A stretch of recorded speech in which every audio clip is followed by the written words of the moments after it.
Nasakote ang 3 individual sa isinagawang bypass operation ng Tanza Municipal Police Station sa Cavite. Alamin ang detalye ng report mula kay Patrolwoman Jevie Marie Famoso.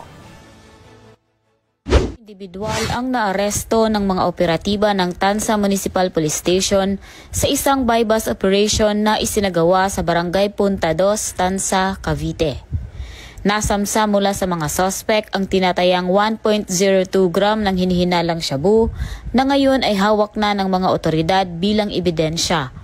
Nahaharap ngayon ang mga suspect sa mga kasong paglabag sa Section 5, 11 at 26 ng Article 2 Republic Act 9165 o ang Comprehensive Dangerous Drugs Act of 2002.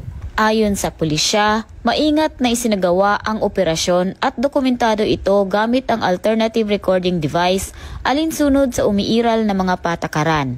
Muli namang nanawagan ang Tanza PNP sa publiko na maging katuwang ng kapulisan sa pagsugpo ng iligal na droga tungo sa isang ligtas at maayos na komunidad.